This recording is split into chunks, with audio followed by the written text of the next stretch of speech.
மனுஷகுமாரன் வரும் நாளையாவது நாளிகையாவது நீங்கள் அறியாதிருக்கிறபடியால் உங்களுக்குன்னு ஒரு கடமை இருக்கு, விழித்துதான் இருக்கு. உனக்கு அழுறதுக்கு, புலம்புறதற்கு, கண்ணீர் வடிக்கிறதுக்கு, நாம் பாவின்னு அறிக்கை பண்றதுக்கு கொடுக்கப்பட்ட நேரம் இந்த நேரம். இதெல்லாம் விட்டுட்டு கொடுக்கப்பட்ட நேரத்தை எல்லாம் வீணடிச்சுட்டு கடைசி நல்ல புள்ள வேஷம், கடைசி ஒரு கள்ள கண்ணீர், உங்களை நான் அறியேன் என்றே ஆண்டவர் சொல்வார். இப்ப எல்லாம் பாத்தீங்கன்னா நிறைய நினைச்சு உண்டு, ரொம்ப மனசு சோர்வா இருக்கும், ஊக்கமா கதறி அழுது ஜோம் பண்ணும் போது அந்த பாரம் அப்படியே போகுது, நல்ல ஒரு விடுதலையா இருக்கு, லகுவான அனுபவம் இருக்கு. அதுக்கு அர்த்தம் என்ன தெரியுமா? அவர் ஜெபத்தை கேட்கிறாரு.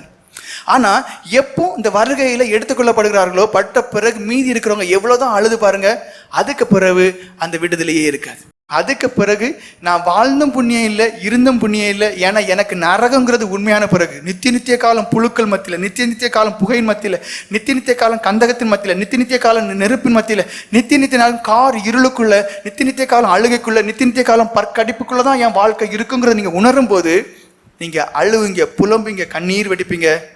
எந்த விதமான பதிலும் உங்களுக்கு கிடைக்காது. எல்லாருக்கும் உலகம் உலகம் உலகம். ஆனா போட்டுக்க வெள்ளை துணி, வீடு கட்டுங்க இல்லைன்னு சொல்லல, கார் வாங்குங்க இல்லைன்னு சொல்லல. ஆனா ஜெபத்துக்கு தடை வரக்கூடாது, பரிசுத்தத்துக்கு தடை வரக்கூடாது, ஆவிக்குரிய வாழ்க்கை தடை வரக்கூடாது. முதல்ல தேவனுடைய ராஜ்யத்தையும் அவருடைய நீதியும் தெரியல, அதை தேடிட்டு மீதி செய்யுங்க. ஆனா மீதி எல்லாம் தேடிட்டு பிறகு தேவன் சொல்லி பார்ப்பீர்களே, ஆனால் உங்களுக்கு ஐயோ வருக வந்த அடுத்த செகண்ட் நீங்க எவ்வளவுதான் அழுதாலும் எவ்வளவுதான் புலம்புனாலும் அதுக்கு பிறகு இறக்கமே உங்களுக்கு கிடையாது. நீங்க நினைச்சிட்டே இருங்க, என் தேவன் எனக்கு நல்லவர், அவர் எனக்கு கடைசியில் இறக்கம் செய்வார். இல்ல, உங்களை நான் அறியேன் என்று சொல்லுறேன். நீங்க செய்ய வேண்டியதெல்லாம் ஒண்ணுதான், ஆயத்தமா இருங்கள்.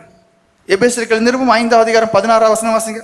நாட்கள் பொல்லாதவைகளாதலால், என் நாட்கள் பொல்லாத. நீங்க நாட்களை பார்க்கும்போது வளர்ச்சி வளர்ச்சி வளர்ச்சி. நீ நாட்களை பார்க்கும்போது இவளுக்கு எப்படி, ஆஹா நான் 50 வருஷத்துக்கு முன்னாடி இதெல்லாம் இல்லை, இப்ப எல்லாம் இருக்குன்னு சொல்லி பயங்கர உற்சாகம். இல்ல, நீங்க பொல்லாத நாட்கள்ல இருக்கிறீங்க.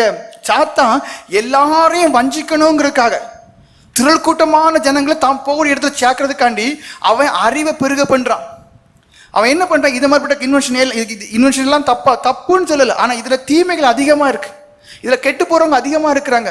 முடிவு என்ன, திரளான ஜனங்கள் தேவ நம்பிக்கை இழந்து, திரளான ஜனங்கள் உலகத்தின் பக்கம் போய், சிற்றின்பங்களுக்கு பக்கம் போய், எல்லா காரியத்திலும் அடிபட்டு அவங்களுக்கு ஜெபங்கிறது வேண்டாம் வெறுப்பாயிட்டு, வேதத்தை படிக்கிறதுங்கிறது ஒரு அருவருப்பான காரியமாச்சு, தியானிக்கிறதுங்கிறது ஒரு அற்ப காரியமா இருக்கு, ஆராதனைக்கு வர்றது நேரம் இல்லாம ஆயிடுச்சு.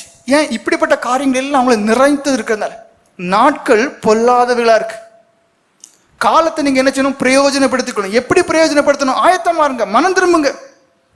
ஆதி சபையார் வருகை எதிர்பார்த்தாங்க, ஜெபத்துல தரித்திருந்தாங்க, எப்படியாவது எடுத்துக்கொள்ளப்படணும்.